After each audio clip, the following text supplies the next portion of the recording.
একটা মিনিট একটু অপেক্ষা করো।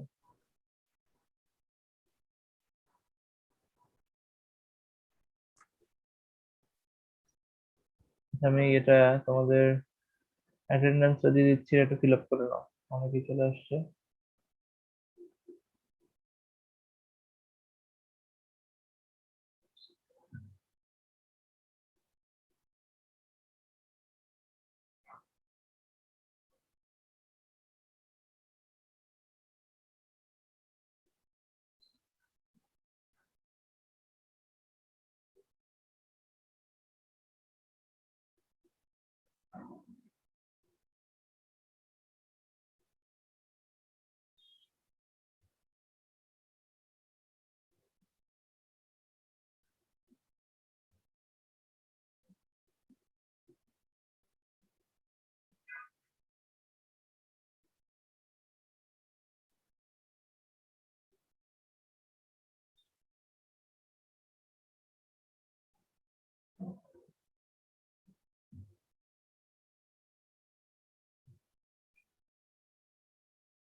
আচ্ছা, তোমাদের কুইজের খাতা দেখলাম দুই সেকশনেরই। আহ সবগুলো এখনো দেখে সারি নাই। তো যেটা দেখলাম যে ইয়ে করতেছে, প্রপারলি সবকিছু অ্যান্সার করতেছে না। যেমন তোমাদের কুইজ ওয়ানের যে ক্ল্যাম্পার সার্কিট দেওয়া হয়েছিল, সবাই শুধু সার্কিট টুকু ড্র করে তারপরে মানে কয়েকজন ব্যাখ্যা লিখছো, কোনো ব্যাখ্যা ছাড়া জাস্ট সার্কিট দিয়ে দিচ্ছ। এটা তাহলে কিভাবে সার্কিটটা ড্র বানালা? আমি তো স্টেপ ওয়ান স্টেপ টু বা কেস ওয়ান কেস টু করে দেখাই দিচ্ছি, এভাবে কেউ করো নাই। আচ্ছা, তারপরে হচ্ছে কি তোমাদের অনেকজনকেই দেখছি যে ইন্টারনেট থেকে তোমরা বিভিন্ন সমাধান যেগুলা আছে ওগুলা হুবহু কপি পেস্ট করছো, line by line, step by step, diagram by diagram সবকিছু। এখানেও সমস্যা আছে। তারপরে আবার ইয়েতে দেখলাম, কি জানি লাস্ট কুইজে জানি কি ছিল তোমাদের, বিজেটিতে। বিজেটিতে আসলে ধরার কিছু নাই, সূত্র বসায় হিসাব করলেই বের হয়ে যায়। হ্যাঁ, ওখানে সমস্যা ছিল তোমাদের অনেকে ইউনিট ঠিক মতন দেওয়া নাই।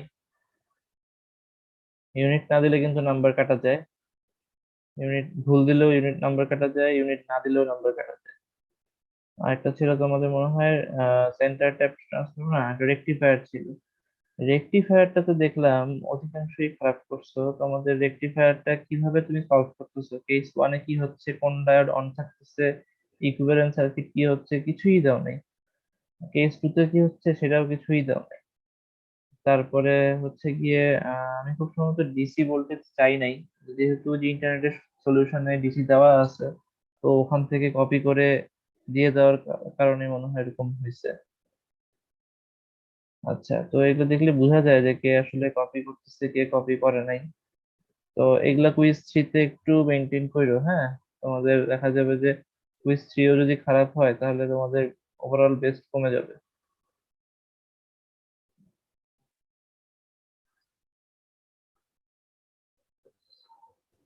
Okay sir. আমার কাছে কিন্তু সলিউশন ম্যানুয়াল আছে, তো তোমরা যদি সলিউশন ম্যানুয়াল থেকে কপি করো আমি কিন্তু ওটাও বুঝে যাবে।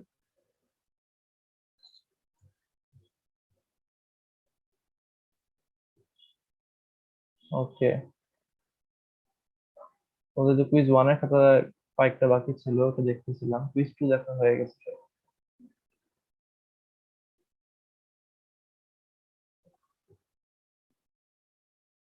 ওকে,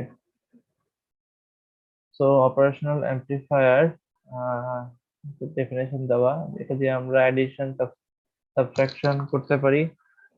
এই দুটো আমরা অলরেডি দেখছি, কিন্তু মাল্টিপ্লিকেশন ডিফারেন্সিয়েশন ইন্টিগ্রেশন এগুলো দেখানো হয় নাই। এটা দেখি আমি, তোমরা যদি চাও তাহলে আমি অ্যাড করে দিতে পারি। ডিফারেন্সিয়েশন কিভাবে করে, ইন্টিগ্রেশন কিভাবে করে, মাল্টিপ্লিকেশন কিভাবে করে, তা আমাকে জানাও, তাহলে আমি যখন হলে আরো কিছু স্লাইড অ্যাড করে দিতে পারি। আচ্ছা, তারপরে পিনের কনফিগারেশন অলরেডি দেখানো হয়েছিল।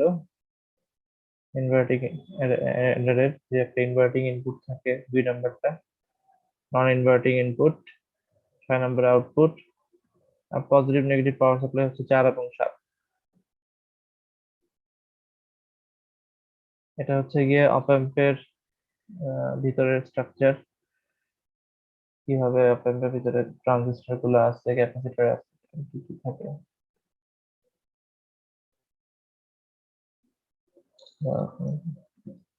হ্যাঁ, একটা অপ অ্যাম্পকে কিভাবে পাওয়ার করতে হয় সেটা এখানে দেখানো হচ্ছে। তো জানো অলরেডি 4 এবং 7-এ বায়াসিং ভোল্টেজ দেওয়া লাগে। তো 4-এ হচ্ছে গিয়ে মাইনাস ভিসিসি, সাথে হচ্ছে গিয়ে প্লাস ভিসিসি। দুইটা ভোল্টেজ সোর্স অবশ্যই একটা কমন গ্রাউন্ডের সাপেক্ষে হবে।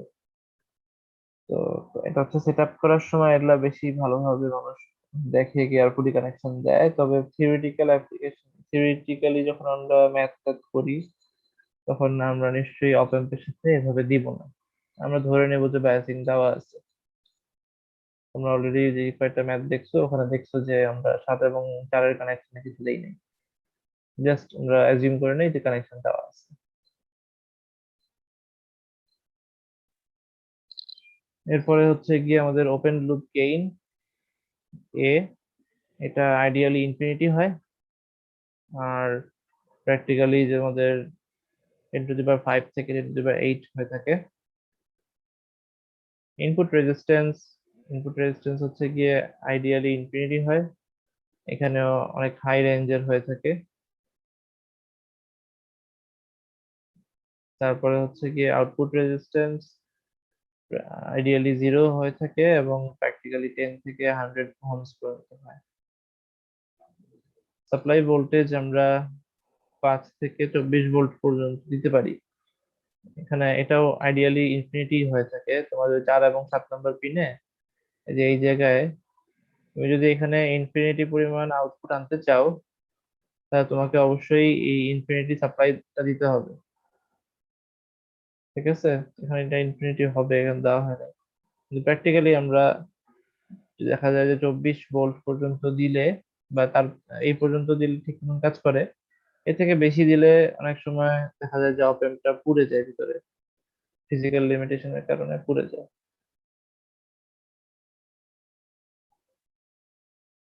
তারপরে হচ্ছে গিয়ে আহ স্যাচুরেশন ভোল্টেজ, স্যাচুরেশন যেটা, যেহেতু আমরা 24 ভোল্ট দিচ্ছি, তো 24 ভোল্টের বেশি সে কখনো জেনারেট করতে পারবে না। কাজেই আমাদের এটা হচ্ছে গিয়ে তার ট্রান্সফার কার্ভ। ইনপুটে তুমি যতই বাড়াও আউটপুট একটা গেইন মেনটেন করে পারবে। তোমার হচ্ছে যে এ ভি, এই ভিডি হচ্ছে গিয়ে ভোল্টেজের ডিফারেন্স, এ হচ্ছে তার গেইন। তো Y equals to M X, এই নিয়ম মেনে চলতেছে, যার কারণে এটা মূল বিন্দুগামী সরলরেখা, স্লোপটা নির্ভর করবে গেইনের উপরে।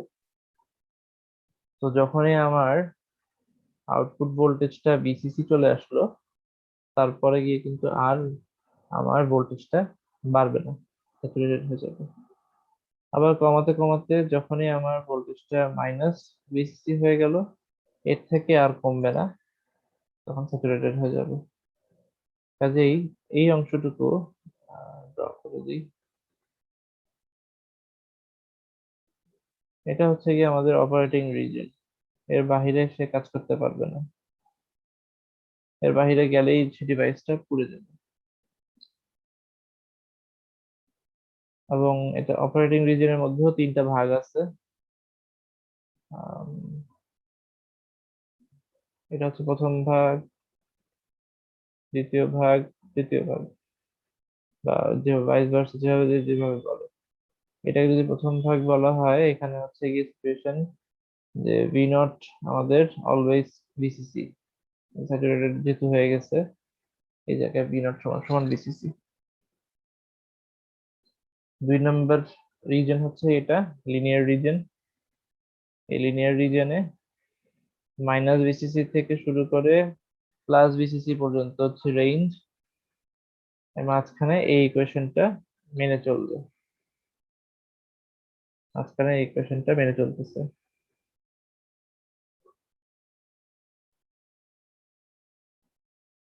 ওকে। আর নেগেটিভ স্যাচুরেশনের ক্ষেত্রে তোমাদের মানে 3 নম্বরের ক্ষেত্রে নেগেটিভ স্যাচুরেশন, অর্থাৎ এখানে আর ইনপুট ভোল্টেজ যাই হোক না কেন নেগেটিভলি, স্যাচুরেটেড অবস্থা থাকবে।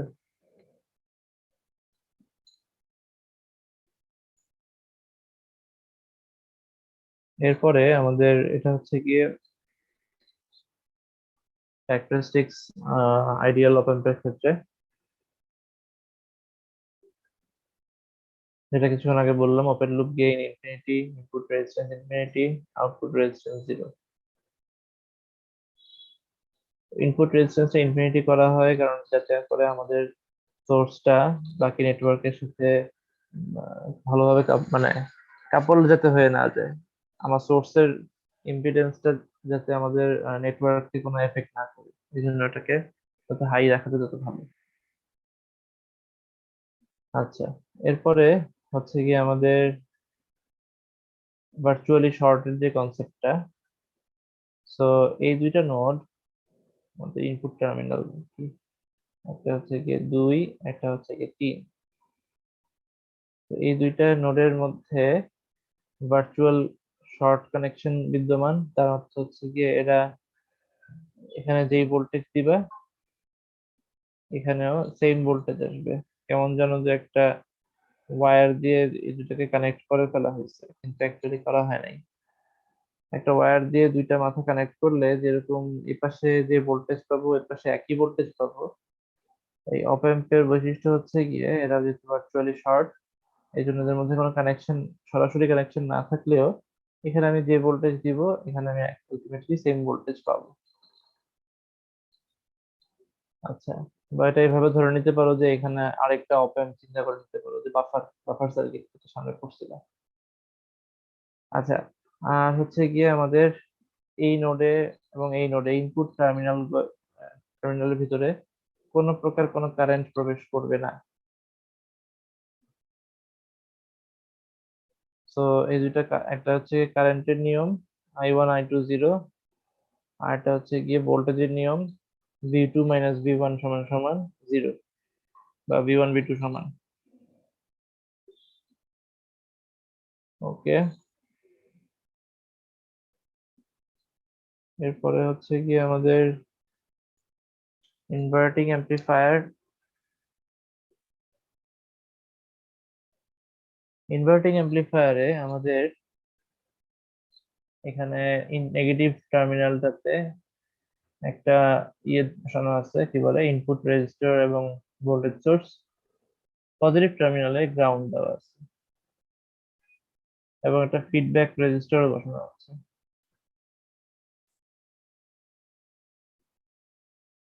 এখন এখানে যেহেতু গ্রাউন্ড, কাজেই ভার্চুয়ালি শর্ট হওয়ার কারণে এই দুইটা নোডও গ্রাউন্ড। আচ্ছা, এখন এখানে এই আমরা ভিআই ব্যবহার করার কারণে এই নোড এখানে হচ্ছে গিয়ে ভিআই, তাহলে এখন এখানে গ্রাউন্ড ভোল্টেজ, এখানে ভিআই ভোল্টেজ, অবশ্যই এটা কারেন্ট ফ্লো করবে। কারেন্টের মান হচ্ছে I1। এই I1 কারেন্টটা আমার এই অপ এম্পে প্রবেশ করবে না আলটিমেটলি, যেহেতু অপ এম্পের ইন্টারনাল কারেন্ট, অপ এম্পের ভিতরে কোনো কারেন্ট ঢুকে না, এই জন্য এই কারেন্টটা সরাসরি আমার ফিডব্যাক রেজিস্টারের মধ্যে চলে যাবে।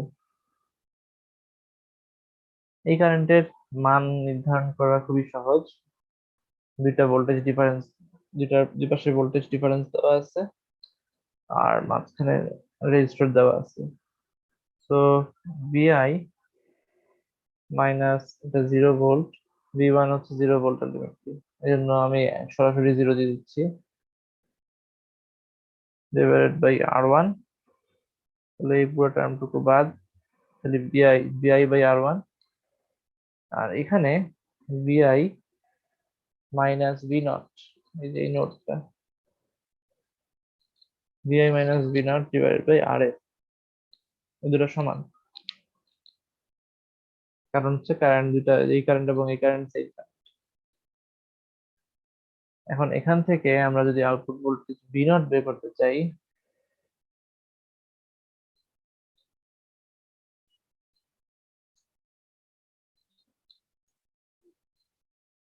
তাহলে আমরা সিম্পলি এরকম একটা এক্সপ্রেশন পাবো, minus R F by R one into Vi.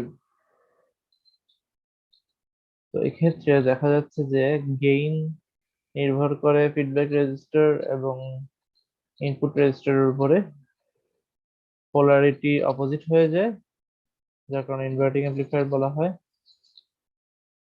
আর হচ্ছে কি আমাদের এই যে এই দুটো রেশিও, তো তোমার আলটিমেটলি আমি যদি আর ওয়ানটাকে বড় করি তাহলে আমার আউটপুট ভোল্টেজ ছোট হয়ে যাবে, রিডিউস হয়ে যাবে। আর যদি আর এফ কে বড় করি তাহলে আমার আউটপুট ভোল্টেজ বেড়ে যাবে। আচ্ছা, এরপর একটা ম্যাথ তোমাদের করতে বলা হয়েছিল, আশা করি করছিল তখন, তো এটা নিয়ে আর রিপিট করতেছি না।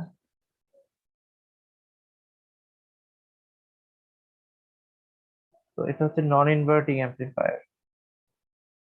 নন ইনভার্টিং অ্যাম্প্লিফায়ারে আমাদের সিম্পলি এখানে পজিটিভ টার্মিনালটাতে সোর্সটা থাকবে, নেগেটিভ টার্মিনালে সোর্সটা থাকবে না, শুধুমাত্র ইনপুট রেজিস্টারটা থাকবে।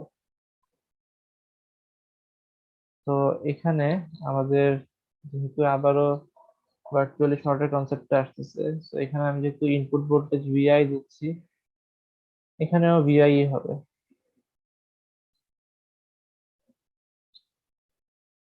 আচ্ছা, এবং কারেন্টের একটা ডিরেকশন আমরা অলরেডি ধরে নিছি, তোমরা চাইলে অপোজিট ডিরেকশনও ধরতে পারো, দুভাবেই ক্যালকুলেশন করলে মিলবে। আমি ইনিশিয়ালি কারেন্টের একটা ডিরেকশন ধরে নিছি যে গ্রাউন্ড থেকে এখানে একটা কারেন্ট আসবে, এই কারেন্ট এখানে প্রবেশ না করে এদিক দিয়ে চলে যাবে। কেউ যদি মনে করো যে বলতে চাও যে স্যার আমি এইভাবে চাচ্ছি না, আমি দেখতেই পাচ্ছি যে এটা পজিটিভ সোর্স, যদিও এখানে কিছু বলা না এটা পজিটিভ নেগেটিভ, তুমি বললে যে না এটা হচ্ছে কি পজিটিভ একটা নোড, এটা গ্রাউন্ড, কাজে অবশ্যই কারেন্ট এদিক দিয়ে যাবে। হ্যাঁ, মানলাম যাবে। এই কারেন্টটা এদিক থেকে উৎপত্তি হতে পারে না, এই কারেন্টের উৎপত্তি তাহলে এখান থেকে হচ্ছে। তাহলে এটা আই টু, এটা আই ওয়ান। তুমি যদি এভাবে ক্যালকুলেট করো তাহলেও ক্যালকুলেশনটা সঠিক হবে, আর যদি তুমি বইয়ের নিয়মে করো তাহলেও ক্যালকুলেশনটা সঠিক হবে। তোমার অ্যাজিউম করার উপর নির্ভর করে তুমি কিভাবে ম্যাথমেটিক্সটা সামনে আগাবা। তো এখন আমরা যেহেতু ভিআই এর মান কত আমরা জানি না, আমরা কারেন্টের ডিরেকশন এর উপর বিশ্বাস করে আমরা বলতেছি যে এই জিরোটা হচ্ছে হায়ার পটেনশিয়াল, ভিআই হচ্ছে বা ভি ওয়ান হচ্ছে গিয়ে লোয়ার পটেনশিয়াল, এই জন্য higher potential minus lower potential divide by resistor will give our I1। আবার এপাশে V1 হচ্ছে গিয়ে হায়ার পটেনশিয়াল, V0 হচ্ছে lower potential divide by RF, যেটা আমার I2 দিবে। দুটো কারেন্ট সমান, সমান হয়ে যাওয়ার কারণে এই দুটো ইকুয়েশন, এই তাদের মানগুলোও সমান। এখন সমান হয়ে যাওয়ার পর আমরা এটাকে যদি রিঅ্যারেঞ্জ করে দেখি, খেয়াল করে দেখো এখানে মাইনাস টার্ম আছে, এখানে minus VI by R one, আর এখানে হচ্ছে কি বাকি টার্মটুকু ভি ওয়ান ভি টুর পরিবর্তে ভিআই বসাচ্ছে আর কি, যেহেতু ভি ওয়ান ভি টু সমান ভিআই, এই জন্য ভিআই বসাচ্ছে। এটা সরল করলে এইরকম একটা এক্সপ্রেশন পাবা, one plus R S by R one. আচ্ছা, তোমাদের পরীক্ষা কুইজের খাতার উপর নির্ভর করে বলতেছি যে এরকম জাম্প টাম্প করবা না, ঠিক আছে? এখানে তোমাদের থিওরি ক্লাস, এই জন্য আমরা এখানে সরল করে হয়তো বলে দিচ্ছি যেটা করে নিতে, যে পরীক্ষায় কিন্তু ভুলেও এরকম ওই পিডিএফ দেখে হুবহু কপি করতে গেলে তখন কিন্তু বিপদে পড়বা। আগে থেকে বাসায় যদি প্র্যাকটিস না করো তাহলে সমস্যা। হুবহু কপি করলে তখন এরকমই খাতা আসবে যে সার্কিট, একটা ইকুয়েশন, দুইটা ইকুয়েশন, সমাধান, এরকম দিলে কিন্তু নাম্বার অনেক কমে যাবে।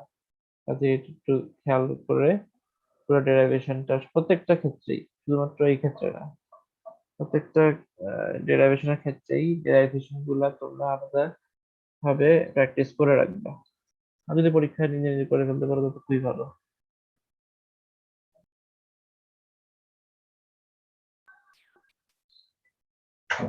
আচ্ছা, এরপরে হচ্ছে কি আমাদের স্যার ম্যাথের ক্ষেত্রে তো স্যার আমাদের ড্রাইভেশনের দরকার নেই, যে সূত্র না, দিয়ে করলে ম্যাথের ক্ষেত্রে ডেরিভেশনের প্রয়োজন নেই। ম্যাথের ক্ষেত্রে জাস্ট তুমি সূত্রটা ডাইরেক্ট নিয়ে আসতে পারো। ওকে, এরপর হচ্ছে কি আমাদের এই যেহেতু নন ইনভার্টিং 1 + RF/RI, সো 1 ইন্ডিকেট করতেছে যে এটার গেইন অলওয়েজ, মানে 1 এর পরে প্লাস সাইন যেহেতু আছে এবং রেজিস্টারের মান যেহেতু নেগেটিভ হয় না, তো এই জন্য আমরা বুঝতে পারতেছি যে এটা অলওয়েজ একটা পজিটিভ রেজাল্ট দিবে, মানে পজিটিভ গেইন দিবে, এবং এই গেইনের মান অলওয়েজ 1 এর থেকে বেশি। 1 এর থেকে কম হলে কিন্তু আলটিমেটলি অ্যাটেনুয়েট করে, পজিটিভ হলেও অ্যাটেনুয়েট করে, কমতে থাকবে। সে 0.5 মানে 50% করে দিবে। সো আমাদের এটা 1 এর থেকে বেশি, তার মানে এটা ডেফিনেটলি এটা অ্যাম্প্লিফিকেশন হচ্ছে। এবার গো বিলো 1। আচ্ছা, তারপরে ভোল্টেজ ফলোয়ার। তো ভোল্টেজ ফলোয়ার সিম্পলি হচ্ছে কি ইনপুট এবং আউটপুট ভোল্টেজ সমান হবে। এটা শুধুমাত্র খুব ইজিলি ইমপ্লিমেন্ট করা যায় তুমি যদি ফিডব্যাক রেজিস্টারকে শর্ট করে দাও। তাহলে একটা নন ইনভার্টিং অ্যাম্পলিফায়ার নিয়ে ফিডব্যাক রেজিস্ট্যান্স শর্ট করে দেখো কি হয়। এখানে তুমি এই ইকুয়েশনের মধ্যে RF এর মান 0 করে দাও, তাহলে এই অংশটুকু বাদ চলে যায় না?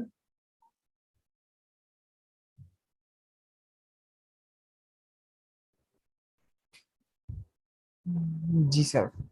এটা বাদ করে দিলে তাহলে আমার আলটিমেটলি বি নট সমান সমান বিআই হয়ে যায়। তো ওটাই এখানে করা হয়েছে, আর কিছু না। মাউস, হ্যাঁ। তো আমার ফিডব্যাক রেজিস্টার দিয়ে দেওয়া হয়েছে, যাতে বি নট সমান সমান বিআই। ইনপুট রেজিস্ট্যান্সটা খুলে দেওয়া হয়েছে। এটা মূলত ব্যবহার করা হয় যখন দুইটা সার্কিট সেপারেট থাকে, সেপারেট রাখতে চাই, আমরা কোনো ডিরেক্ট কানেকশন দিতে চাই না, সেক্ষেত্রে এটা ব্যবহার করি। সাপোজ ইন কেস এক জায়গায় ফল্ট হচ্ছে, ওই ফল্টের ঝামেলা যাতে আমার আরেক সার্কিটে না আসে, তখন আমি মাঝখানে বাফার বসাই দিলে আমার আর এখানকার কোনো ঝামেলা এখানে আসবে না, আবার এখানকার কোনো ঝামেলা ওদিকে যাবে না। আইসোলেটর আর কি। হ্যাঁ, তাই বলছে, এলিমিনেট ইন্টারস্টেট লোডিং। নতুন করে কোনো কিছু যদি অ্যাড করা হয় সেটা যদি লোডিং এফেক্ট করে আরেকটার উপরে, সেই লোডিং এফেক্টটাও এলিমিনেট করার জন্য আমরা বাফার ব্যবহার করতে পারি।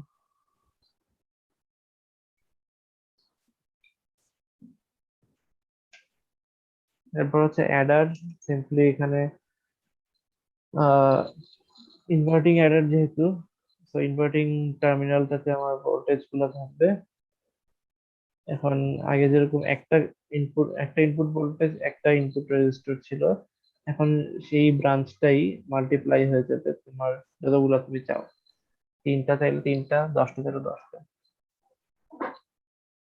তো এখন এখানে এই জিনিসটা আমরা এভাবে চিন্তা করতে পারি যে বিভিন্ন ধরনের সাউন্ড আসতেছে। সাপোজ তোমার হাতে একটা মাইক্রোফোন, ফ্রেন্ডের হাতে, আরেকজন ফ্রেন্ডের হাতে, তো সবার হাতে মাইক্রোফোন আছে, সবাই কথা বলতেছে, সবার সিগন্যালটা দিক দিয়ে আসতেছে, সবার সিগন্যাল দিকে আসবে,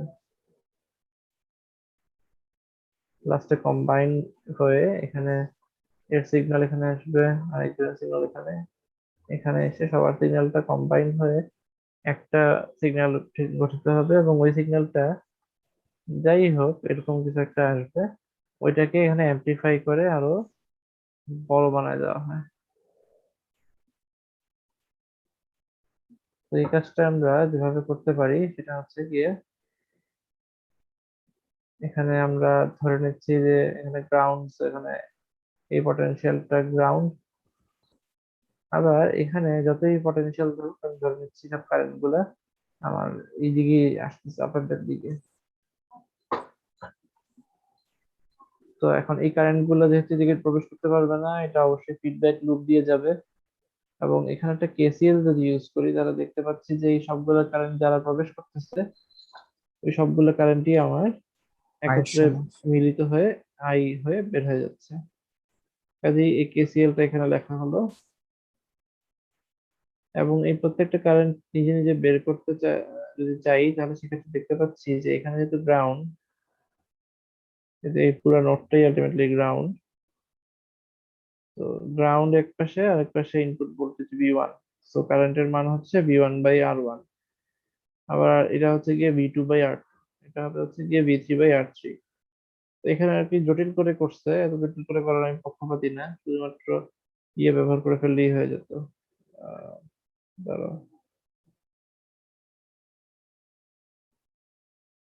জাস্ট এভাবে রাখলেই হয়ে যেত।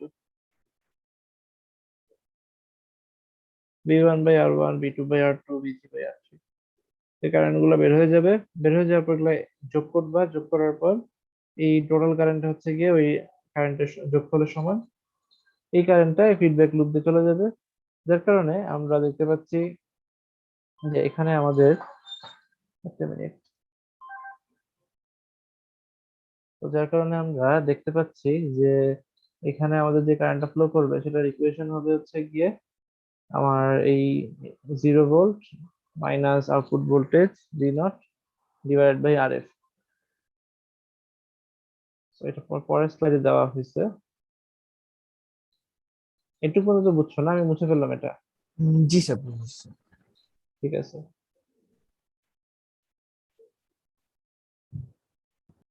তো টোটাল কারেন্টের ইকুয়েশন এখানে বের করা হলো। একটা হচ্ছে গিয়ে VA তো 0, so 0 - V0 divide by RF।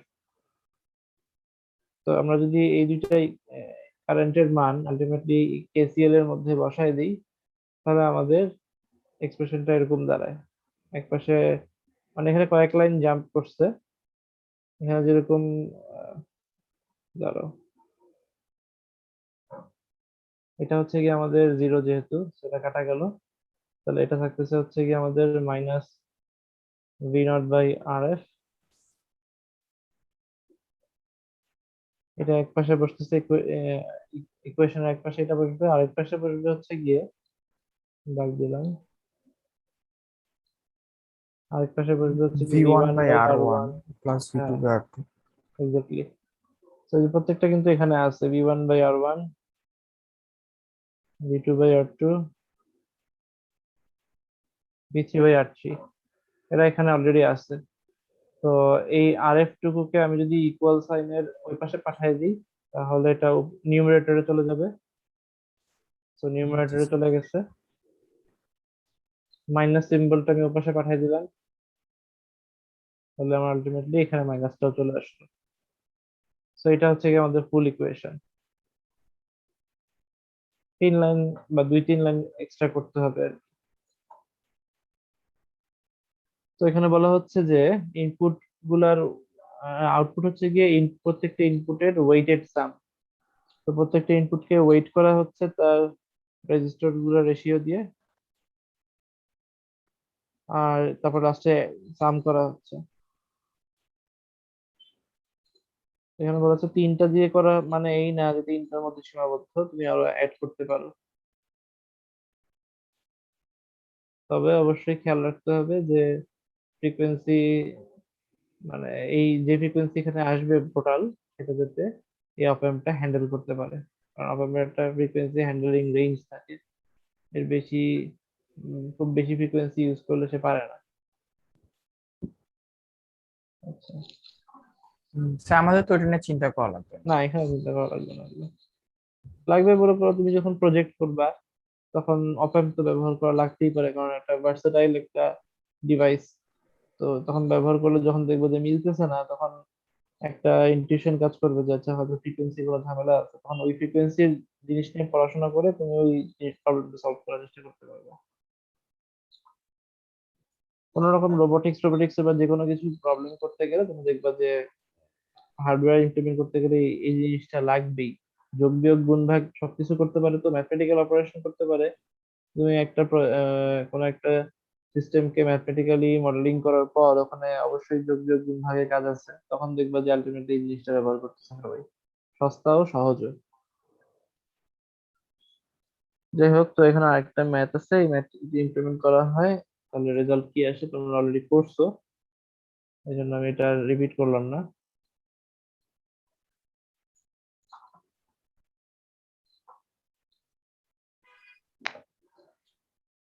Difference amplifier যদি আমি বই থেকে পড়াইছিলাম বোধহয় তোমাদের, জি স্যার। এখানে তোমাদের এই দুইটা নোডের ভোল্টেজ ক্যালকুলেট করে তারপরে ইকুয়েট করা হয়। আচ্ছা, হয়ে গেল। আর এটা ডেফিনেশন হচ্ছে গিয়ে যেটা কিনা এই দুইটা ভোল্টেজের ডিফারেন্সের যে ইয়ে থাকবে, মানে এখানে যে তুমি ভোল্টেজটা অ্যাপ্লাই করবা এই নোডে এবং এখানে যে ভোল্টেজটা অ্যাপ্লাই করবা, এই দুইটার ডিফারেন্স না হবে। এখন আমরা যদি ফার্স্টে ভি নট বের করতে চাই, তাহলে ভি নট হবে হচ্ছে কি আমাদের এই যে R2/R1+1 হচ্ছে কি এই যে কি বলে বি এ, এখানে ডাইরেক্ট সূত্রটা বসাই দিচ্ছে, এই সূত্রটা আমরা আলটিমেটলি আমরা ডিরাইভ করছি। এটা বই থেকে তোমাদেরকে দেখালে সুবিধা হবে, ধরো আমি বইটা বের করি।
এই পিডিএফ, কোন পিডিএফ জানি পড়াচ্ছিলাম, সাদিকুর বইয়ে মনে হয়,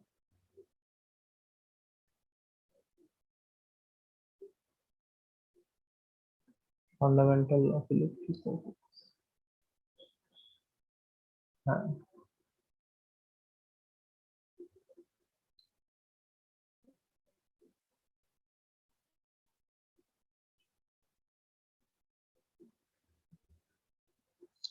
আচ্ছা। তো এখানে নোড এ থেকে শুরু করা হয়েছে, নোড এ তে স্যার কেসিএল। ও, স্ক্রিনশটটা। দেখা যাচ্ছে না, আচ্ছা আচ্ছা, হ্যাঁ। নোড এ থেকে আমরা ক্যালকুলেশন শুরু করব। নোড এ তে এই কারেন্ট এবং এই কারেন্টটা ইকুয়াল ধরে তারপরে এই এক্সপ্রেশন আনা হয়েছে। তারপরে দেখো VA ডিভাইডেড বাই R1, আবার VA minus V0 divided by R2, যদি ইকুয়াল করে তারপর আলটিমেটলি V0 এর একটা ইকুয়েশন নিয়ে আসা হয়েছে। আচ্ছা, এই ইকুয়েশনটা পরে এখানে VA টা আননোন, তো VA টাকে আমরা ইউজ করব। V1 টা হচ্ছে মূল সোর্স, তো V1 চলে আসছে। জুম করে দিই। এরপর আবার কেসিএল করছি আমরা বি তে। তো বিবি তে কেসিএল করে দেখা যাচ্ছে যে এখানে যে কারেন্ট যাচ্ছে এখানে একই কারেন্ট যাবে।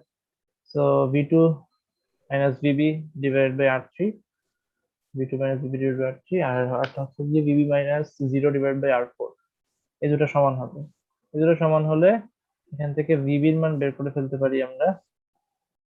আর এই বিবির মান এবং বি এর মান সমান, যেহেতু ভার্চুয়ালি শর্ট। তো এই বিবির মান কিংবা বি এর মানটা আমরা এই যে আগে কিছুক্ষণ আগে বি নট এর মান যেটা বের করছি সেখানে এখানে বসাই দিব। এখানে বসাই দিলে ইকুয়েশনটা একটু বড় হয়ে যাবে। তারপরে এখান থেকে যদি একটু সিম্পলিফাই করা হয় তাহলে জিনিসটা এরকম আসার কথা। আবারও বলতেছি, এখানে কিন্তু কয়েকটা লাইন গ্যাপ দেওয়া হচ্ছে, তোমরা কিন্তু অবশ্যই বাসায় প্র্যাকটিস করবা। কোথাও যদি প্রবলেম হয় তাহলে ক্লাসে অবশ্যই ডিসকাস করবা।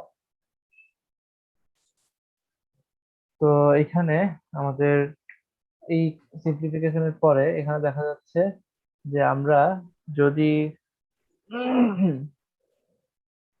এই যে R1/R2 ইকুয়ালস টু R3/R4 যদি করি, তাহলে আমাদের এই উপরের টার্ম গুলোটা কাটা চলে যায়। কেটে গেলে আমাদের এটা আরো সিম্পলিফাইড হয়ে যায়, তাহলে শুধুমাত্র R2/R1 এটা গেইন হিসেবে কাজ করে। আর V2 - V1 হচ্ছে কি আমাদের দুইটা সোর্সের বিয়োগফল। ফার্দার যদি R1 এবং R2 সমান হয়, এবং এটা সমান হলে অবশ্যই R3 এবং R4 ও সমান হয়ে যাবে, তাহলে আমাদের এটা সিম্পলি একটা সাবট্রাক্টর হিসেবে কাজ করবে, V2 - V1। ঠিক আছে? জি স্যার। তাহলে অপ অ্যাম্পের যোগ বিয়োগ গেল। এবার ধরো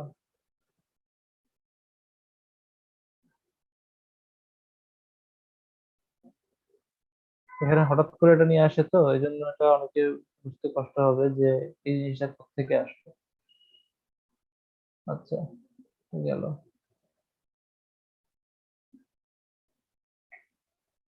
ম্যাথ করানো হয়েছে।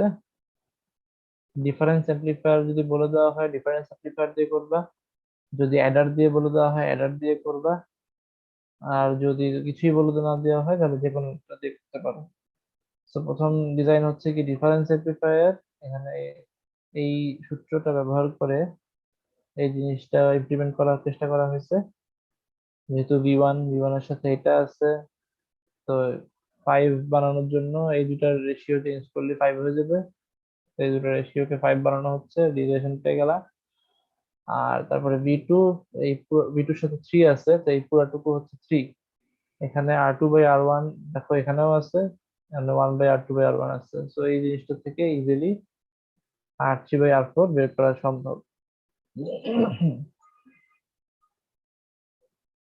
বের হয়ে যাওয়ার পর একটা অ্যাজিউম করে ফেললেই বাকিগুলো সব ইজিলি বের হয়ে যাবে। বের হয়ে গিয়ে ডিজাইনটা কিন্তু অবশ্যই সার্কিটে ড্র করে ভ্যালুগুলো বসাবা। কিন্তু ডাইরেক্ট মুখস্থ করে মানে এখানে যেরকম ভ্যালু আসছে বা সেখানে অ্যান্সার শেষ, এভাবে না। যখন দেখবে ডিজাইন বলা হয়েছে, অবশ্যই ফুল সার্কিটটা ড্র করে এই রেজিস্টরের মান সহ তারপরে ভ্যালুগুলো মানে সার্কিটটা কমপ্লিট করবা। যেটা যে কোনো সার্কিটের ক্ষেত্রে বলতেছি, শুধুমাত্র এই সার্কিট ক্ষেত্রে না। তাহলে আবার মোর দেন অপ অ্যাম্পস বা অ্যাডার সার্কিট যেভাবে করি না কেন, ভাবে যদি ইমপ্লিমেন্ট করতে চাও, তাহলে এই যে এভাবেও করা যায়। এটা আরেকভাবেও করা যায়, সেটা হচ্ছে গিয়ে তুমি একটা সিম্পল অ্যাডার নিচ্ছ, ধরো হয়ে গেল।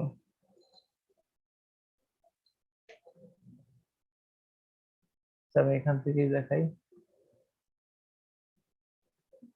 এখানে একটা অ্যাডার, মাইনাস সাইন, একটা রেজিস্টর, ফিডব্যাক রেজিস্টর, আউটপুট। আচ্ছা, এইটা একটু মুছে গেলাম, জুড়ে দিই। হ্যাঁ,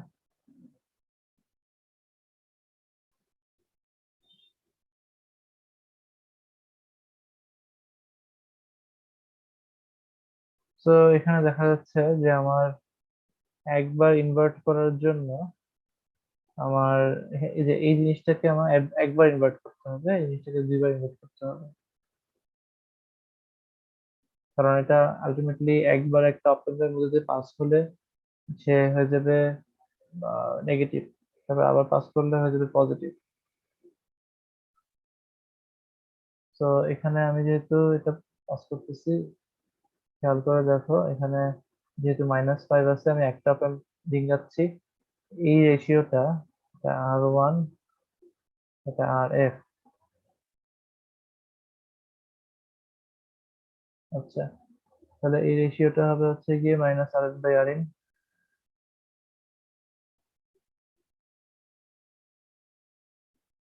সমান সমান -5। তো মাইনাস মাইনাস কাটা যাচ্ছে, RF সমান সমান 5R1।